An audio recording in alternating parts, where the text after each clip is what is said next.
Superior Court of California, County of Los Angeles, in the matter of the people of the state of California versus Orenthal James Simpson, case 5 years ago, in a Los Angeles court, former American football star and actor OJ Simpson stood accused of murdering his ex-wife Nicole and waiter Ron Goldman in a bloody knife attack. Action find the defendant Orenthal James Simpson not guilty of the crime of murder in violation of Penal Code Section 187. The verdict divided America and the world. In the eyes of many, despite his repeated protestations of innocence, he was and remains a guilty man. But the world has not been told the full story. Tonight, this film reveals that the evidence heard in court was only part of the real picture. It also reveals that clues which pointed away from Simpson as the killer were dismissed or ignored. It shows that crucial evidence was tampered with and destroyed, that the police so contaminated the crime scene that the evidence was unsafe. And it reveals that there is a potential suspect, a close member of Simpson's family, who has never been questioned. And that 6 months before her murder, someone was offered money to kill Nicole. This is OJ, the Untold Story.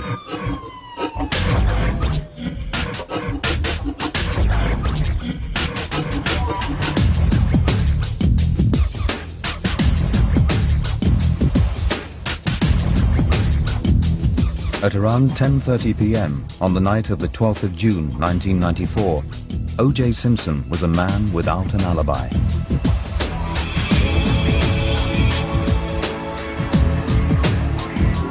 Was he chipping golf balls in his backyard as he claimed?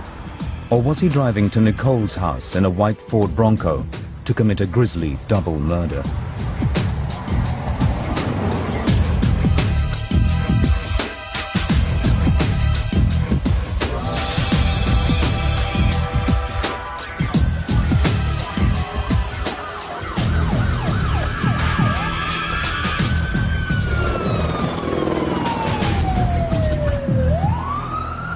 At 875 South Bundy Drive, in the comfortable suburbs of West Los Angeles, Nicole Brown Simpson and Ronald Goldman lay murdered with multiple stab wounds.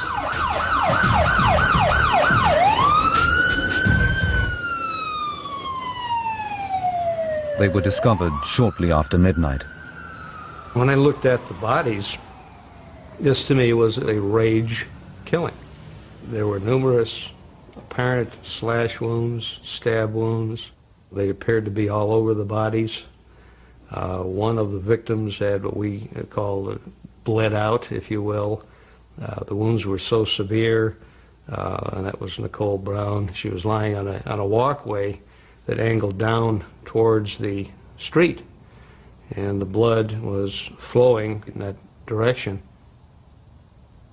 This is a crime of passion, overkill, jealousy, domestic, something of that nature. Rage, yes, absolutely. I mean, this alone shows you bang, bang, bang, bang. Those murders were ghastly. They were awful murders. I mean, Nicole Simpson had a slash of her throat that went all the way down into the vertebral column, 3 millimeters into the vertebral column. The detectives that arrived at Nicole's house on Bundy Drive in the early hours of the morning faced a forensic jigsaw puzzle. There was a left-handed leather glove covered in blood, bloody footprints, and 5 drops of blood heading away from the scene to the rear of the property. Here it's pretty obvious what happened. There was a struggle. The left glove came off during the struggle. The left hand or the left side of this perpetrator's body was injured. And as that person moved away, they bled. There was also an envelope containing a pair of glasses, which they later found Ron Goldman had come to deliver to Nicole.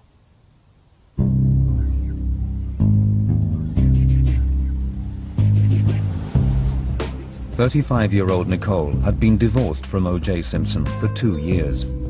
With 2 children together, Sydney and Justin, they had been fated as the perfect mixed-race couple. But their relationship had broken down, despite numerous reconciliations. And since her divorce, Nicole had begun to live life in the fast lane. I think within the last year plus of her life, I think she blew a fuse.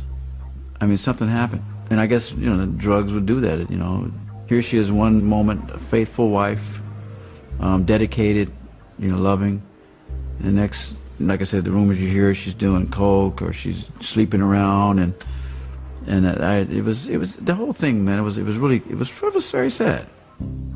On the evening of the murder, Nicole had gone to see her daughter Sydney dancing in a school show. Simpson was also there. He'd heard that day that his affair with girlfriend Paula Barbieri was over. After the show, Simpson went home, while Nicole went on to a family dinner at the fashionable Mezzaluna restaurant where Ron Goldman worked as a waiter. Nicole was a frequent visitor. Since her divorce, she had become involved with various men from the restaurant. And 6'1", 25-year-old Goldman was rumored to be a boyfriend. He had been to her house and been seen driving her Ferrari.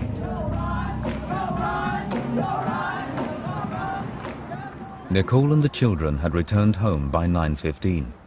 When detectives arrived, candles were alight, there was music playing, and a bath was still warm. Rod Englert faced the task of trying to reconstruct what happened. Nobody will ever know what was in her mind when she walked out, because she left her front door open, walked a few feet down the landing, down the steps where the attack occurred, and she was stabbed 4 times in the left side of the neck. The evidence suggests that Ron Goldman walked up and he is then attacked, and a struggle between the two, a confrontation between the two occurs in her blood that's already bleeding. So she had to be down for her blood to bleed to the extent that it had already bled. But if Nicole went down quickly, the forensic evidence showed that Ron Goldman was involved in a violent struggle. He's struggling, he's fighting, he's twisting, he's turning, he's doing everything that he can to survive, and the other person is doing everything that he can to quieten him and kill him. And the best way to silence someone, one has to know that you sever the throat.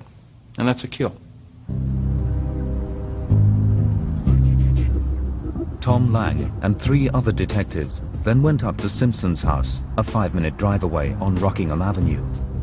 He had to be informed, but as the ex-husband, he was also a potential suspect. On their arrival, Detective Mark Furman told his colleagues that he'd found a speck of blood on the door of Simpson's white Ford Bronco, which was parked outside. The detectives then went on to the property and found that Simpson had left for Chicago a few hours before at 11 p.m. During their search of the house, Detective Furman said he found a right-handed glove covered in blood. Well, Furman had been to Bundy. It's not too difficult to put 2 and 2 together. It's still 4. He sees what appears to be a matching glove, and it's a right-handed glove. This now becomes a crime scene. As dawn broke, the police said they found spots of Simpson's blood on the drive of his house and in the entrance hall. Simpson was now the prime suspect. A few hours later, Detective Bert Looper supervised the search for more clues. In particular, the bedroom I wanted to see was the master bedroom, which was OJ's. And I have the photographer take several photographs before we even go in, one of which indicated some socks in front of the bed on the floor. At first, no one noticed that the socks were bloody, but later analysis showed otherwise. When those socks were examined with high-intensity light, there was a lot of blood, because around the ankle of one of them was 19 projected spatters of blood all the way around. And there were 39 on the other. That came back to Nicole Brown Simpson's blood, and it was projected. That's the key. Those socks were present when they're fighting in that particular area. That's probably one of the strongest pieces of evidence in this whole case, is that pair of socks.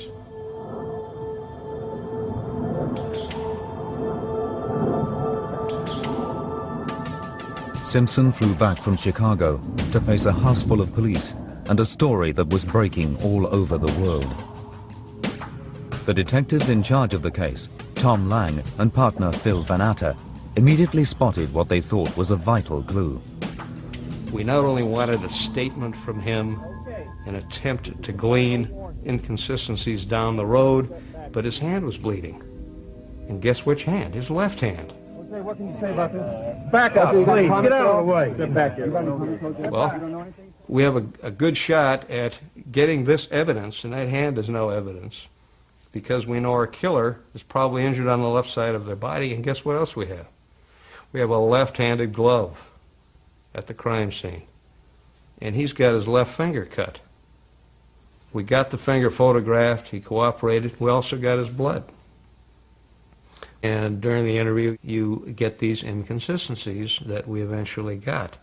He says he bled all over. But how? Well, first it's on the phone, he believes, and then it was in some other way. He cuts himself all the time. When did you park your Bronco on Rockingham where we found it? I think during a 32 or 33-minute interview, I got 3 different answers. OJ, are you a suspect? David, I told you before he wasn't going to say anything. I know you got out. While the detectives built their case, Simpson was released to face the media frenzy. I was convinced then that he is definitely a viable suspect, but I wasn't 100%. Phil was 100%. But I also knew, handling high-profile cases in the past, that we better be damn sure. But as we went through the investigation, subsequent to the interview, everything fell in line. There was nothing exculpatory. There was nothing that pointed in another direction. Everything pointed one direction, and that was at Simpson. For the police, a key discovery was that Simpson had a history of abusive attacks on Nicole, both during their marriage and after they had divorced. There were also suggestions that Simpson had stalked her. The evidence seemed overwhelming. 4 days after the murders, the police issued a warrant for Simpson's arrest, but he didn't surrender as promised. Mr. Simpson is a wanted murder suspect, 2 counts of murder, a terrible crime. We need to find him, we need to apprehend him, we need to bring him to justice as quickly as possible. Instead, with A.C. Cowlings at the wheel, Simpson had visited Nicole's grave, while another family friend and lawyer, Robert Kardashian, read a note that Simpson had left behind. I had nothing to do with Nicole's murder.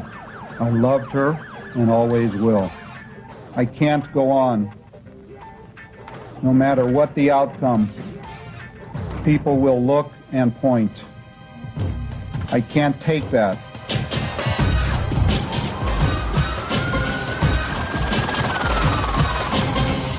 As the drama unfolded on live television, thousands came out onto the streets to watch the most wanted man in America go by.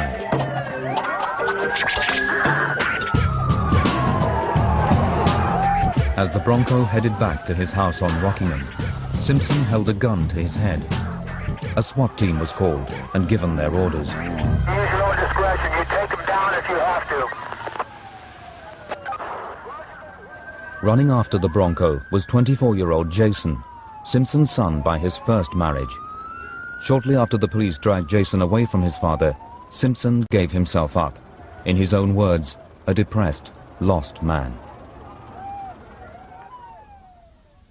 In the months that followed, the police continued to build their case.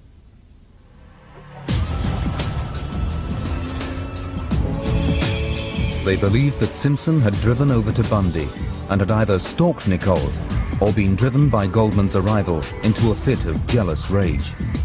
The detectives believed that he had then brutally murdered them both before driving back to his home, spreading blood in his Bronco as he went. The Bronco was a key crime scene in its own right. Rod Englert examined the vehicle when it was taken apart.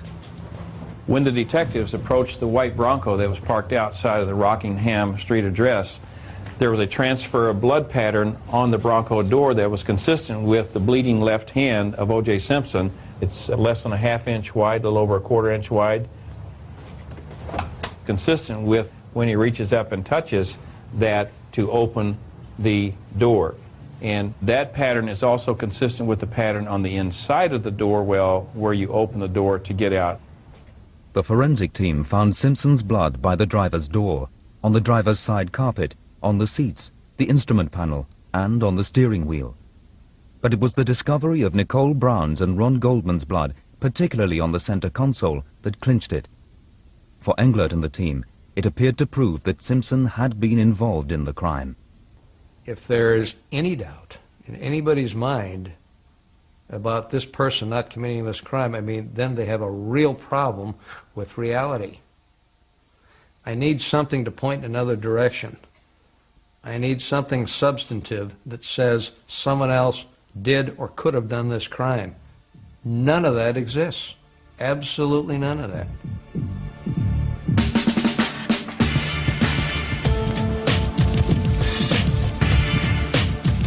For the police, a mountain of evidence showed that Simpson was the murderer. But is their case really so conclusive? Not only is there significant evidence pointing away from Simpson, but it's also now clear from the new research for this film that there is evidence that the police dismissed or ignored. One private detective has followed it up, and what he has discovered puts the crime in a completely new light. Dallas, Texas. Over the last 40 years, Private Eye Bill Deere has solved a number of major cases and has a reputation for taking nothing for granted. Right from the start, he had major reservations about the police handling of the case, and so began his own investigation. They saw the bloody glove behind the bungalow at OJ's, and they put two and two together. And with a little bit of blood found in the Bronco and a little bit of blood that was found on the driveway, I think they made up their mind very quickly that it was OJ. And from that point on, they went no further. They had their man.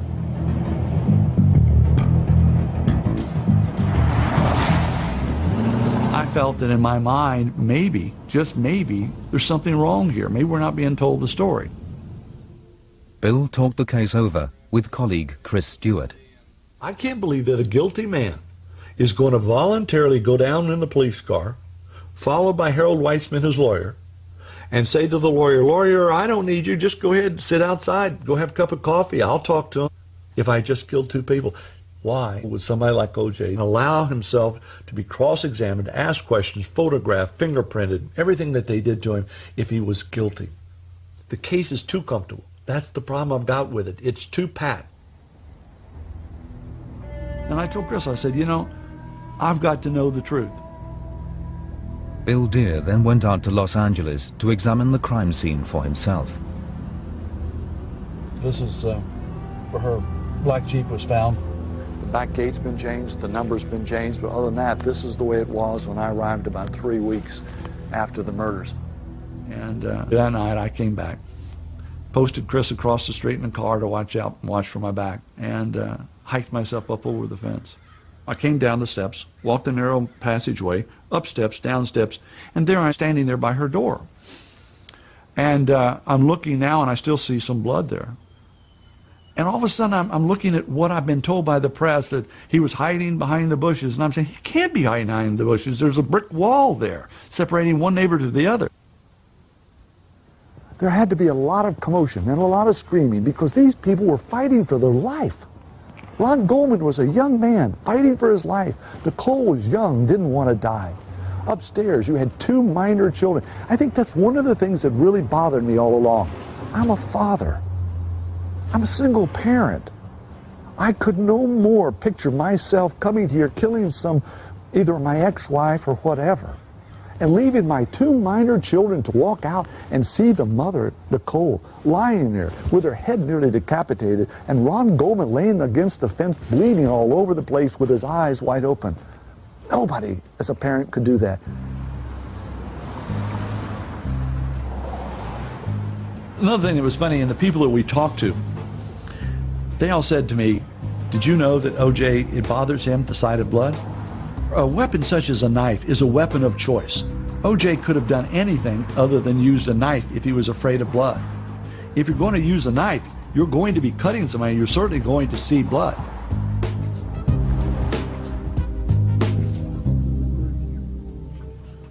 They arrested OJ right after he came back from the trip. To me, when they examined him, there should have been some bruises on him that were indicative of a fight. To Bill Deere, it was impossible for the killer to have come out of such a fight with nothing but a cut on his hand. And what's more, Ron Goldman was no average opponent. He was trained in karate. I think that's the one thing that really caught me off guard. How do you fight with Ron Goldman, a karate expert to some degree, who's got 20-some-odd stab wounds, who's fighting for his life? He's got bruised knuckles. There's marks on the bottom of Goldman's tennis shoes. There's a mark across the canvas top of it where he's trying to kick out, trying to defend himself in the karate motions in the defensive posture that he's been taught. Charles, you've had a chance to look at the crime scene pictures as much as we could really give you. Medic and trained karate expert Charles England has studied the Goldman fight. Bill wants Charles to show him how he thinks the fight occurred. Come on in, Jason. I'm going to demonstrate what's happening in the fight scene. Ron Goldman comes by here. He's surprised by a strike. He's blocking. He's coming in. The assailant's right here. He's defending himself. He's striking. The assailant's coming down, trying to overbear on him. He's coming in. I'm stabbing. He leans back the side kick. Boom. He gets struck. He comes back in. 1, 2. He's struck in.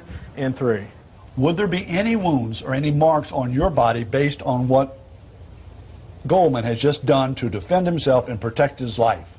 If there were bruised marks on the knuckles, what would that be indicative of to you as a professional? He struck him. He struck him multiple times. Stick your hands up to strike him. I would say there would be strike wounds in here and to the facial area. Reading the autopsy report, he had bruises around these 2 knuckles and somewhat the third, meaning he sunk his fist into the man.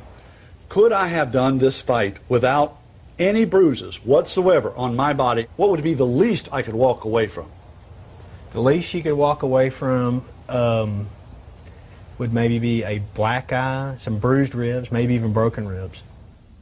But when Simpson was examined shortly after the murders, no injuries or bruises were found, except for 3 small cuts on his left hand. Simpson has given various answers about the cuts, from a broken glass in his hotel room in Chicago to wrestling with his son. Forensic pathologist Dr. Werner Spitz viewed the photographs and testified in court against Simpson. These were not glass cuts. And what they were fingernail marks. How did they happen? He held her with his arm around her neck, she with her long acrylic fingernails tried to get his arm off, inflicting those wounds, which by location on the fingers corresponded to that kind of a grasp. But even if they were fingernail marks, Goldman or Nicole couldn't have caused them.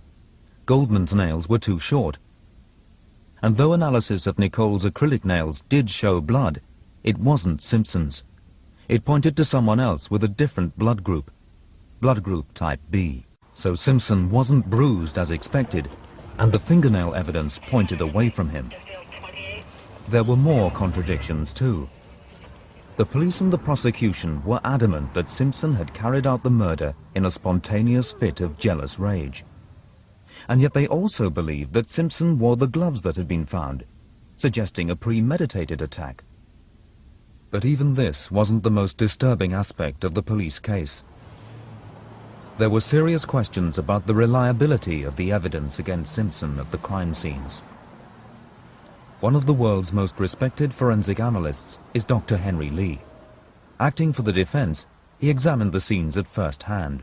There are certain principles, crime scene principle, basic procedure violated. Everybody together step over the place and step into the blood. That's why the problem starts the contamination of the scene. The crucial issue in the case is walk all over the blood. Now you regenerate, redistribute all this pattern so the DNA grouping could be erroneous. Shoe print pattern in that little area becomes so complicated. So many different patterns there, you really cannot tell which one from who now. Peter Harper is a British specialist in this field and has reviewed the police handling of the scenes. He's astonished by the disregard of basic procedure. There's about 7 to 9 officers milling up and down that path, and it still hasn't been forensically examined or cleared. I mean, it's atrocious, that. It should never, ever been allowed to happen. Now, there's the view here of the coroner's officer. He's now at the top of the steps, so he's walked through the blood, over the body. He's standing on the top step of the passageway, which again could either be the route of the murderer coming in or going out, and he's leaning up against railings. He's got his foot against the wall. He's rubbing valuable evidence away and again introducing evidence to that scene. The catalogue of errors goes on. According to Henry Lee, blood that had quite clearly dripped onto Nicole's back could very well have been the killer's. It was never even collected. This on her back, those passive dripping, clearly indicate could be another individual's blood. Could be Ron Goldman's, could be the suspects. That's why it's so crucial for solving case to reconstruct the case. That 7 drops of blood should collect. However, the moment you turn the body around, that 7 drops is gone. The moment you put the body in the body bag, that 7 drops were lost forever. Peter Harper and colleague Terry Merston found yet more violations of procedure. Ideally, you should have separate teams for each incident, and none of those teams should come into contact with one another, so that if you have a potential murder scene at Rockingham, it must be kept completely separate from Bundy Drive, and equally so the vehicle that was involved. That should also be treated as a separate scene, and it clearly hasn't been done, so you've cross-contaminated all 3 scenes. There are also major concerns about the blood evidence in the Bronco being contaminated. Incredibly, a number of officers who had been at the Bundy crime scene were reported to have been inside the Bronco before it had been examined.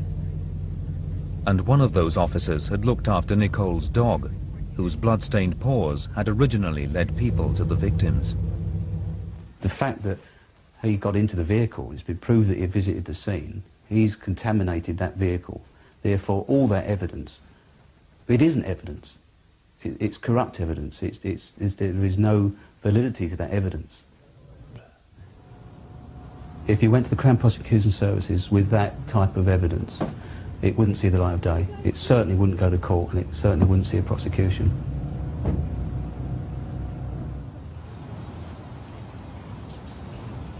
Remarkably, just 36 hours after the murders, the Bundy Drive crime scene was washed down.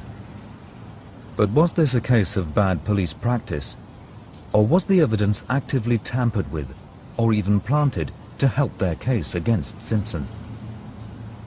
There were 2 pieces of crucial and damning evidence against him. Nicole's blood was found spattered on a pair of Simpson's socks in his bedroom, and blood was found on the back gate at Nicole's house 3 weeks after the scene had been washed down, which provided the best match by far to Simpson's DNA at the murder scene. But during the criminal trial, the defense requested that second tests be done on the blood from the socks and the gate. This time they both revealed traces of a preservative called EDTA. EDTA is used by forensic scientists to stop blood clotting in the test tube.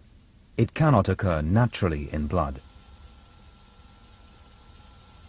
The sock test showed that EDTA was found only in the bloodstains and not in the rest of the socks, and the gate test had the same results. EDTA was found only in the bloodstains and not in the control samples taken from the gate. For Terry Merston and Peter Harper, there is only one interpretation. There cannot be any other explanation with EDTA in the blood, that it's been put there. Because it doesn't occur naturally. It just specifically in the spots of blood and not on the socks. Say, for argument's sake, that you could get EDTA in soap powder or something like that. Well, if that was possible, then that would explain the EDTA in the blood, because it was in the socks. But when the socks haven't got EDTA or any sign of it, but the blood has, it speaks for itself. someone must have put it there. The blood evidence in Simpson's Bronco was also crucial to the case against him. 2 days after the murders, the car was tested. Simpson's blood was found, but there were also traces of both victims' blood. Particularly noticeable were the bloodstains on the center console, labeled as items 30 and 31. Item 30 was found to be only Simpson's blood. But like the sample from the gate, when the blood evidence in the Bronco was re-examined 3 months later, it had also changed. In particular, the results from the console were now very different. Item 30, relabeled as 303 and 306, was now found to be a mixture of Simpson's, Ron Goldman's and Nicole's blood. 304 and 305 also differed from the original analysis. And 305 could only have been made with a hand wet with fresh blood. So how did the stains get there? If they were made by either of Simpson's hands, then the hands had to be covered in blood from both himself and the victims. But if that's the case, then everything else he touched, like the door handle, steering wheel, or light switch, should also be smeared with the same mixture. But these smears are all just Simpson's blood alone. If the stains were made with Simpson's right hand, and he was still wearing the glove, then the finger area of the glove should have his blood on the fingertips, as well as blood from the victims. However, Simpson's blood is not found on the fingertips at all, nor is that mixture of all three of them found anywhere else in the vehicle. We both think that that blood, those finger marks, were put on that console at a later time. They were not on that console at the time of the murder. The area they're in, I would say, is impossible for those finger marks to be put onto that console without either the console being removed or the seat being removed. And the reason I say that is because the finger marks, if they were facing downwards, you might say, okay, that's a possibility. But they're not. The finger marks are facing upwards. You can't do it with the right hand, unless you've got an extremely flexible wrist and you can turn your hand at right angles. It's got to be your left hand, which means the elbow and forearm have got to be below the hand. They wouldn't be able to do it because they wouldn't get their elbow and forearm low enough for their hand to put the finger marks in that position. So, with serious doubts over the blood from the Bronco, the gate and the socks, does this mean that the police were actively sweetening the case against Simpson? Numerous allegations have now surfaced about LAPD officers planting evidence. Detective Mark Furman, the racist officer who discovered some of the most important clues, was involved in cases where suspects were beaten and reports were falsified. Questioned under oath, he pleaded the Fifth Amendment, the only way in an American court to avoid giving an answer. Detective Furman, have you ever falsified a police report? I wish to assert my Fifth Amendment privilege. Detective Furman, did you plant or manufacture any evidence in this case? I assert my Fifth Amendment privilege. And there were other disturbing aspects to the police evidence. Simpson's defense team also alleged that some of the blood taken by the police after his interview had gone missing. And they discovered that all the main blood samples were taken away by one detective. We learned in the criminal trial that a lead detective had a vial of Mr. Simpson's blood. That alone, in any other case less controversial than this, would have been enough to have the case if that had been discovered as it was here, then the case would be over, literally. But we learned in the civil case, which went against Mr. Simpson, nevertheless we learned that that same senior detective had gone to the coroners and asked for and received samples of the victim's blood. And therefore, the blood of all the principals, that's 100% of the blood types found in this case, on the fence, on the ground, on gloves, on socks, on clothing, in the car, the universe of blood in this case, samples of which were in the hands of at least one senior detective, thus violating the chain of evidence, absolutely, violating every safeguard, every tradition, every expectation on the part of the prisoner at the bar. not admitted freely, but dug out by a highly active and aggressive defense team. Mr. Simpson, would you please stand and face the jury? So despite Simpson's blood at the scene and his lack of an alibi, there are now reasonable doubts about the evidence at all 3 crime scenes. Superior Court of California, County of Los Angeles, in the matter of the people of When the verdict came, America stopped to watch, and the result split the nation. We, the jury, in the above entitled action, find the defendant, Orenthal James Simpson, not guilty of the crime of murder in violation of Some hailed the result as a victory over a system that would do anything to secure a conviction. His defense team believed that there was a wider pattern of police corruption. Whatever evidence may have been manipulated, a year later Simpson faced another trial, this time in the civil courts. In this case, brought by the victims' families, dramatic new evidence emerged. The main set of bloody footprints by the bodies and down the path to the rear was made by a style of Bruno Magli shoes, of which there were only 300 pairs sold in the United States. Under oath, Simpson denied owning a pair. A photographer in Buffalo, New York, where Simpson played football for the better part of his career, heard about his testimony regarding the shoes and started rummaging through photographs that he had of O.J. Simpson. And sure enough, he has this picture of Simpson wearing what appear to be these Bruno Magli shoes. And what was remarkable about the photograph is that you could actually see the sole. Simpson was reported in the article as saying that it was a complete fraud, it was laughable. Somebody doctored the picture with digital equipment, and that it's not the shoes that he wore that day. Right before the end of the trial, another photographer in Buffalo came forward with 30 more photographs of Simpson wearing the same shoes on the same day. And to top it off, a photo included in that group of 30 of him wearing the shoes was published in a newspaper put out by the Buffalo Bills organization 9 months before the murders. So now we had the photo in a newspaper, a matter of public record, meaning it was impossible for anybody to have doctored these photos. Simpson lost the case and was ordered to pay the families of the victims millions of dollars. The families' lawyers had successfully argued to the civil trial jury that Simpson owned a pair of Bruno Magli shoes. So could Simpson have been at the crime scene with or after someone else? Dr. Henry Lee believes he has found evidence that supports the idea of 2 people at the murder scene. At the scene, we notice another set of shoe print, also on the Bundy walkway, with parallel line design. It's a smaller size, about 10.5. It's not one, it's quite a few, which indicative that's a trail. It's not a random deposit. Dr. Lee was told that none of the shoe prints from the police officers or other officials at the scene matched this parallel line design. It could be a second person,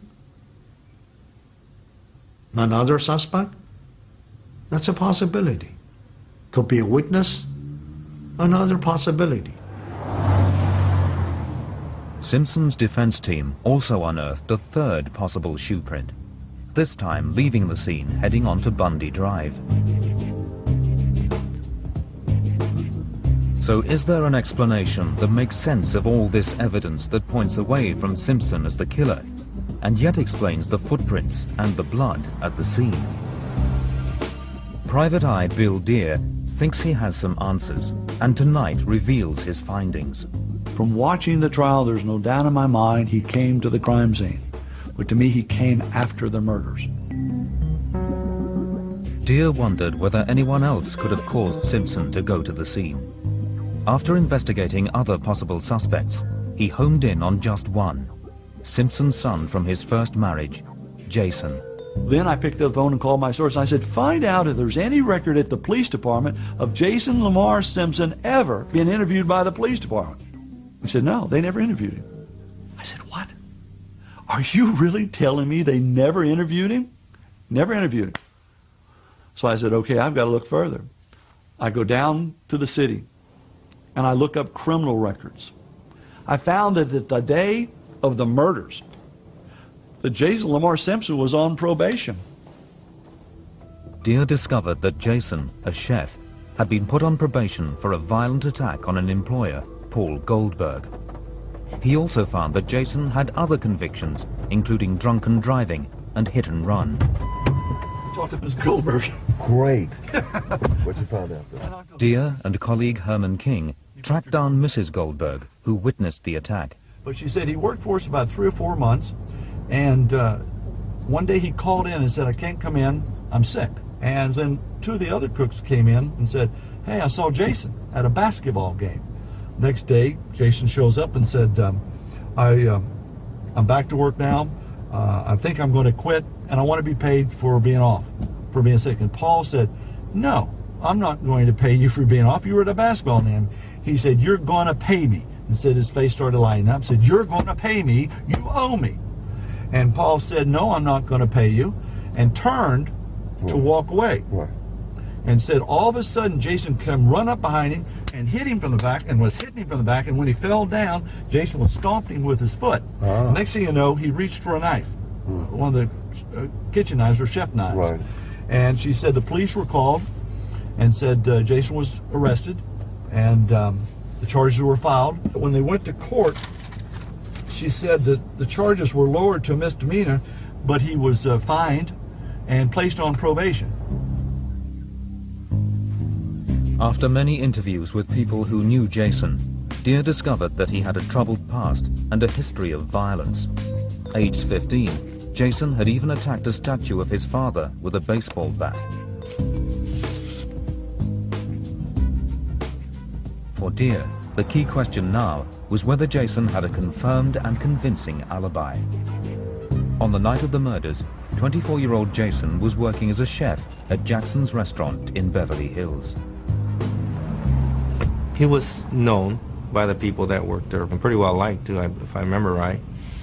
And as like most chefs, he had his own utensils, his knives, and as I remember, they were all accounted for. According to the police, Jason had a watertight alibi. He was cooking until late that evening. We've established that he was with people that spoke for him, that they were with him, and his times were accounted for. So he was eliminated as a suspect very quickly.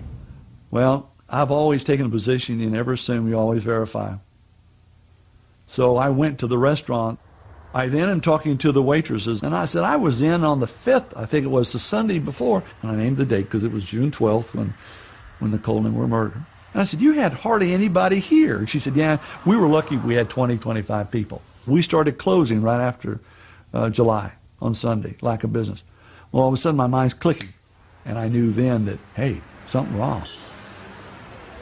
So how early did the restaurant shut that night? Deere tracked down a former waiter at Jackson's to find out.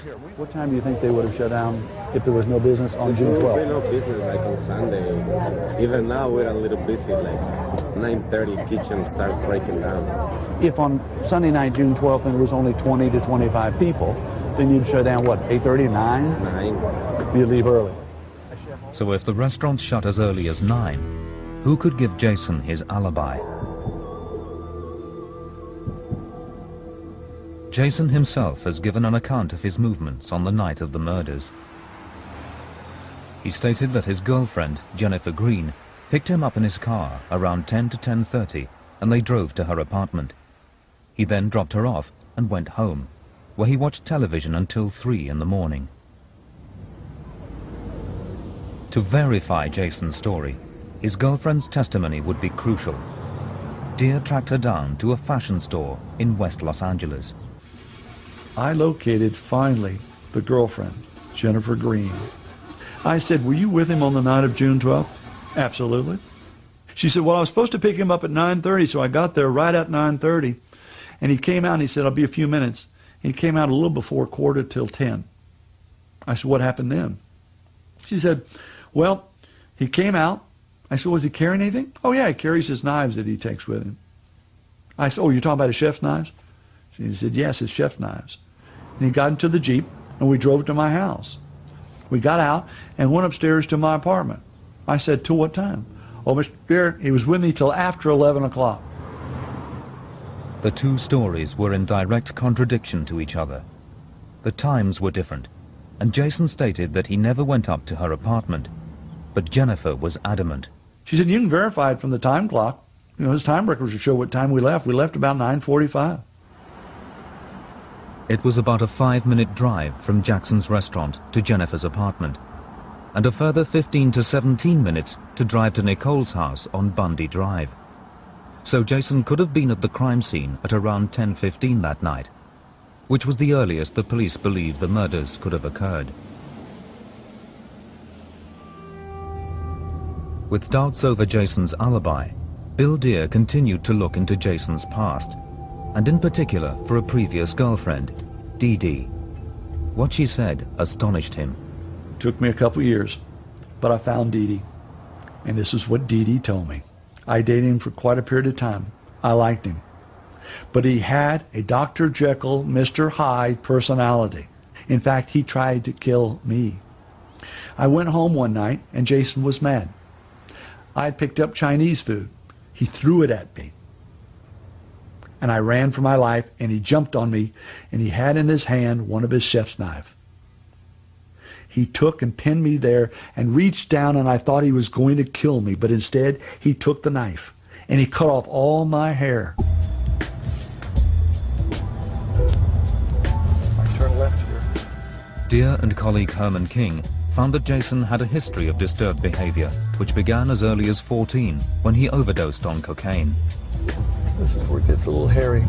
They discovered that Jason had been a heavy drinker, as well as using other drugs. Also found that he'd been placed in a mental institution for evaluation, and that he'd attempted suicide 3 times. There's his Jeep. There's his Jeep. One of Deere's methods is to go through people's rubbish. After examining Jason's rubbish for some time, he discovered that Jason was consuming a lot of alcohol, and that he was taking a medicine called Depakote. Depakote is usually prescribed for seizures and a condition called rage disorder, and should never be taken with alcohol. And after further research, they found that just 6 months before the murders, Jason said that he was losing control. Deere then discovered that Jason suffered from a condition called intermittent rage disorder, and because the murders showed signs of being rage killings, Deere wanted to find out how someone with the condition would behave. What it usually refers to is a person who has moments when they may tend to be very, very calm, and then for what they may consider good reason, they may move into a state of extreme rage and extreme kind of violence. Frequently, that diagnosis is associated with a seizure kind of disorder, and the medication that's usually used is one that tends to control seizure activity. Now, 2 months prior to the murders of Nicole Simpson and Ron Goldman, I know from a previous girlfriend that my suspect quit using his Depakote. And the girlfriend said, "Why are you not taking your Depakote anymore?"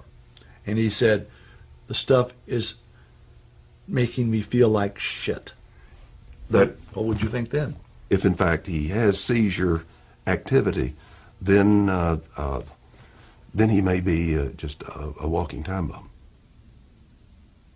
Deere then found that around the same time as Jason stopped taking Depakote, he'd made another attack, this time on girlfriend Jennifer Green. Headlines: OJ's son tries to kill girlfriend. I couldn't believe what I was reading. There it was, a picture of Jason, a picture of Jennifer Green, and a story where she admitted to friends that she was in fear of her life and that he had drugged her out of a car. And actually Jason knocked her to the ground and was beating her. Dee Dee verified it. Dee Dee was there. He had his hands around her throat and was trying to choke her to death. Why didn't the police ever interview him? Because they were convinced that OJ was guilty. I'm not.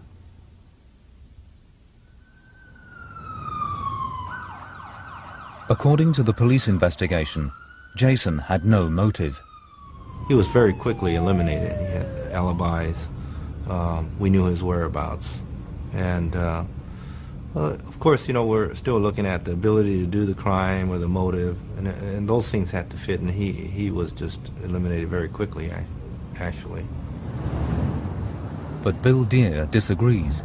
He feels that Jason did have a possible motive. On the night of June 12th, Nicole Simpson, Justin, Sidney, and her entire family were scheduled to arrive not at Messalunas, but at Jackson's Restaurant at 8908 Beverly Drive in Beverly Hills, California, for a dinner that was being prepared by Jason Simpson, OJ's son. But she never showed up. I wondered how it felt for a young man, because in it, the question was asked, had you ever cooked for them before? No. You ever cooked for your dad for them? No. Dad never's come to your restaurants where you work? No. Jason had to have been embarrassed that night laying out preparations for 11 people to come to Jackson's Restaurant and nobody showing up. God, that had to hurt. And there was more. Jason had also been accused of stalking. He had followed ex-girlfriend Dee Dee after they had broken up. And even when she tried to get away from him after the time he cut off all her hair, she went to New York. And guess who followed her? Jason. Jason used his father's apartment, OJ's, there in New York, to stalk her. Nicole also had complained of a stalker. Before she was murdered, Nicole told former police officer and family friend Ron Shipp that she thought it might have been Jason. When she called me about the prowler, she said there was two people that she thought it could have been. She says, you know, I'm not sure who it was. She says, it was either OJ or Jason.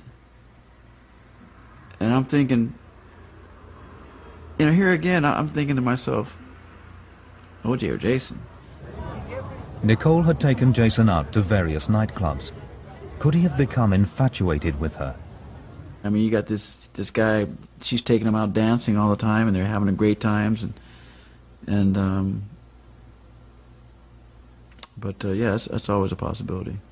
And like I said, I'll never forget that, her saying that to me, you know, that she thought it was OJ or Jason. Jason declined to be interviewed for this film.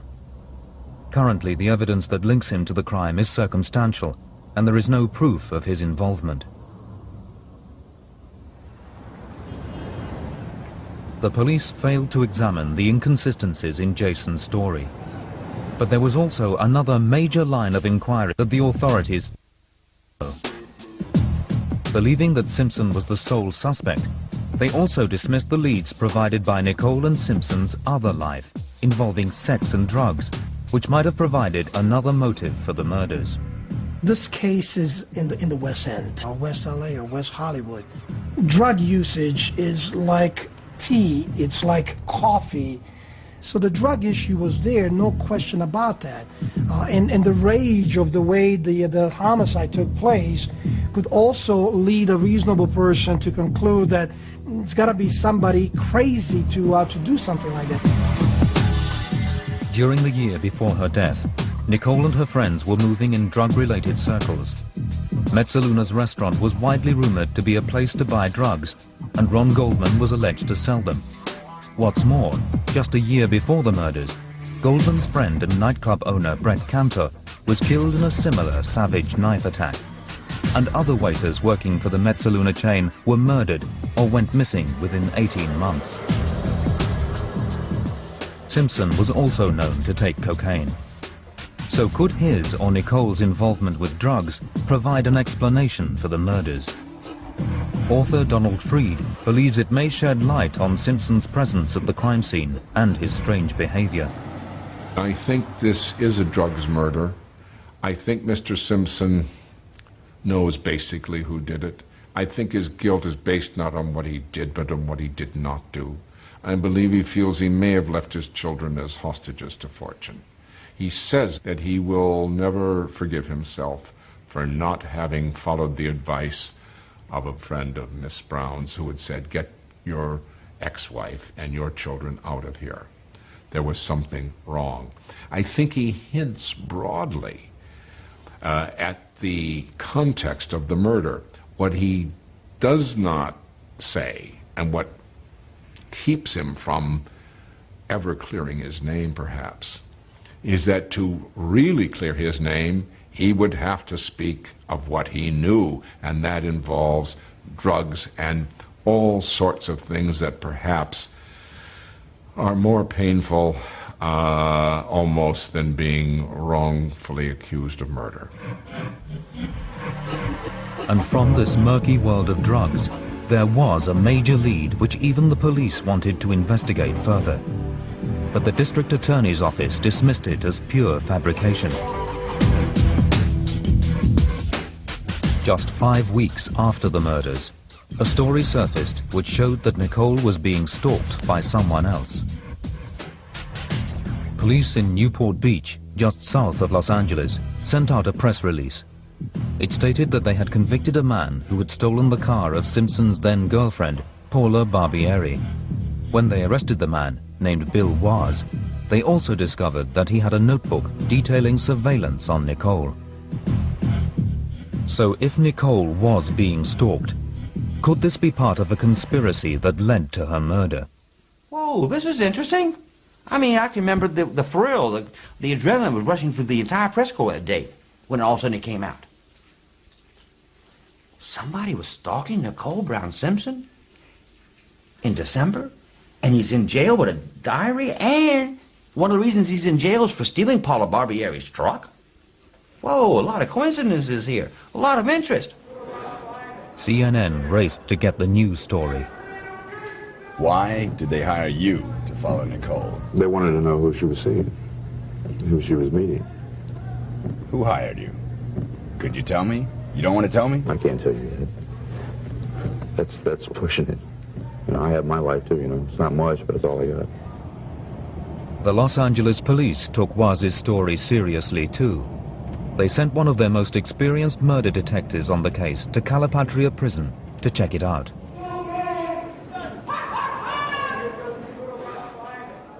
We flew down there and went in and talked to Mr. Waz. My objective with Mr. Waz was twofold. One, obviously, to get a handwriting exemplar that would certainly lock it down that he was, in fact, the one that wrote those entries, which he never denied. And the other is to find out what was going on. Bill Waz was also a cocaine dealer. He'd been introduced to Simpson and a close friend by one of the staff in the Roxbury nightclub. He hooked me up with some people that wanted to buy some cocaine, and then OJ came strolling over, and he introduced himself as well. Still in prison, Waz agreed to be interviewed by telephone for this film. We exchanged numbers, and they said we'd be doing business in the future, and we did it from there, yes. I mean, they weren't habitual users, they were recreational users, maybe twice a week. Waz said he delivered cocaine to Simpson and Nicole at the home on Rockingham Avenue. But more importantly, Waz also says he supplied Simpson's friend. It was this same friend who then asked him to follow Nicole and to take pictures of her with any man she met. No private eye, Bill Waz thought that it would be easy money. They asked me if I would do a little surveillance on OJ's ex-wife, see if she was cheating on him with any individual. But she was at that time staying at the Rockingham address. I picked her up there. I followed her around for about a day and a half, and I took some pictures at Tony Roma's off Ventura Boulevard of her kissing a black individual, a man who I later learned was Marcus Allen. Nicole's affair with American football star Marcus Allen had already caused friction. Armed with the rolls of film, Waz met Simpson's friend, who can't be named for legal reasons, in the parking lot of McDonald's on Ventura Boulevard. I believe I turned over the film and got the cash to him at the parking lot in Encino, McDonald's. And 10 days after that, he invited me over to his house. Remarkably, the friend then asked Waz to steal Simpson's girlfriend's four-wheel drive car. Waz was told when and where to take it, even where the keys would be. Shortly after stealing the car, Waz was arrested and jailed for 20 years for a series of armed robberies. But clearly, he knew more about the operation. After getting the basic details, Detective Bert Looper wanted to know who'd hired him. I asked him, well, who are these people? Were they friends of OJ or, well, they're close to OJ. And then he starts asking me some questions. Waz asked Detective Looper how much he knew about this particular friend of Simpson's. Well, maybe you should look into his background. Maybe you should be looking into his friends. Well, if you're listening to what he's telling you, then the connection back to OJ is there. All right, so why would OJ want to follow Nicole, and why would OJ's friend hire this dope-dealing drug addict to do it?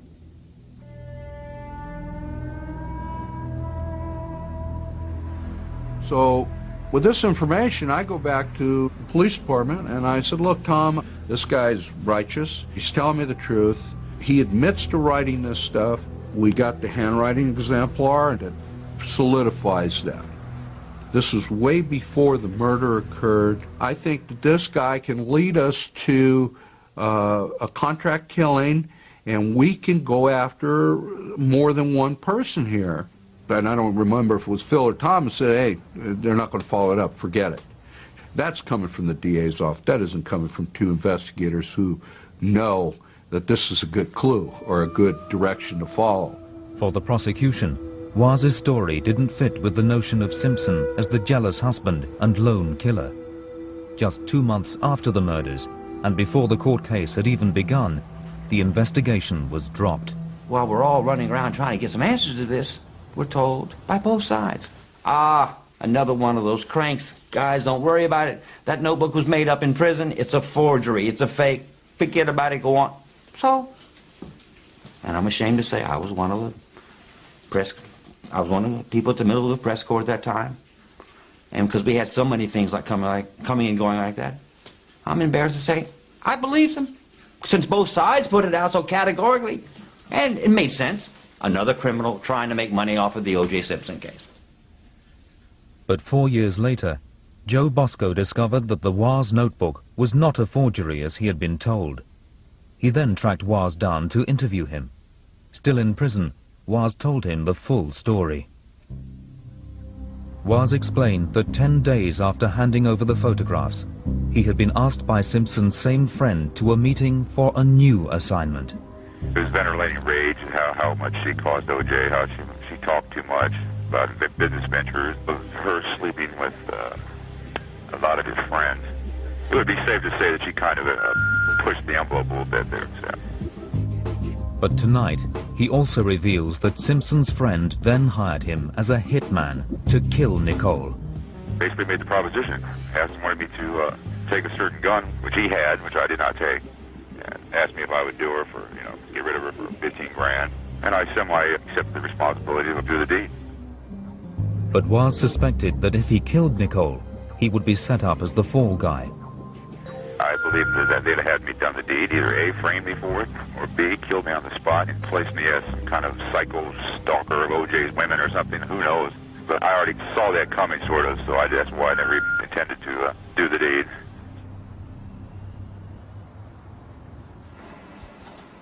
Bosco then approached Bill Hodgman, the Director of Special Operations in the District Attorney's Office, who had worked on the case. And I said, Bill, you remember the Waz story? Is it worth following up on? Is it worth my time? And Bill Hodgman said something I'll never forget. He said, Joseph, if they gave me a paid leave of absence, I would do nothing but work the Waz angle. I believe that's where this crime would have been and can be broken. Bosco then brought in a former senior prosecutor to act as Waz's lawyer, who needed to be convinced of his client's story. I wanted to really get inside of his mind. He's a very awesome, intimidating individual, and I wanted to look him in the eye, so to speak, and see, what's in it for you? See, if there was something in it for him, then maybe I'd have had a different read on it. But when a guy gives you this kind of evidence, lays himself out, is threatened, see, now he's going to be known as a snitch, right? Snitch is not what you want to be in Calipatria. And he was on level 4, which is with the bad of the baddest, okay? Those were the highest killers in prison. That's where he was stationed. So you don't want to be laying yourself out unless you get something. And he wanted nothing. That's what do you want to do this for? It was almost like, I hate to say it, he was an honorable crook. Bill Hodgman in the district attorney's office was impressed by the evidence backing up Waz's story. He asked Bert Looper, the detective who had investigated the case first time round, to work with Bosco.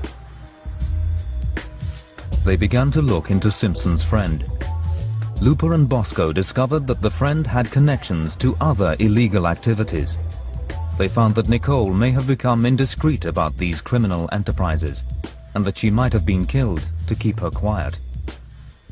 But a new LAPD investigation of the Simpson case was not a popular move. It was shut down. When you get into embarrassing the department or hurting or tarnishing the image of the Los Angeles Police Department, as the OJ Simpson case did do, it embarrassed the investigative branch of the Los Angeles Police Department. Bottom line, they don't want that again, all right? Because now they got to deal with the same issues again. They just don't want to know. They don't want to know what really happened. I mean, that's the best way I can put it. I would have loved to have heard, about Waz when it happened. I would have loved to have seen what was the reason why you guys don't want to follow his lead. Can't hurt you. In my view, that investigation should have proceeded onward. If you go after these people and you have a solid case and you're working with a solid foundation and you're doing the right things, who cares if you get embarrassed? I mean, is your job the truth or is it your image? The district attorney's office refused to take part in this film. They closed down the Waz investigation twice, despite evidence of a plot against Nicole. They failed to investigate Jason Simpson's alibi. They failed to compare Jason's fingerprints with the 9 unidentified prints found at the murder scene. And in a last and final twist, they have also failed to follow up a forgotten clue from Ron Goldman's shirt, which one of the original trial consultants believes could shed light on the killer. There's 2 patterns that are very significant and quite remarkable on the back of his shirt. And those are grab patterns, bloody grab patterns, meaning that the hand of someone else, not himself because it would be impossible, that have grabbed and twisted the back of his shirt, in the mid-back and on the upper left shoulder. Using new scientific techniques, Rod Englert believes that these grab patterns could still identify the killer once and for all. In the last 2 years, there has been a process of getting fingerprints off of cloth with blood as the medium. And yes, this shirt has the possibility of now, even today, even though it's been handled, but I don't think it'll ever be done. This case is closed. Nobody wants to talk about this anymore. A lot of things have happened. There's a lot of water under the bridge. And the jury has already spoken.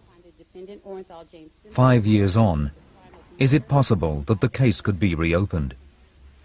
It's clear from the new leads revealed tonight that a new investigation may be able to solve the crime. With accusations of corruption within the Los Angeles police forcing the reopening of hundreds of other cases, the truth about the deaths of Nicole Brown and Ron Goldman could still be told.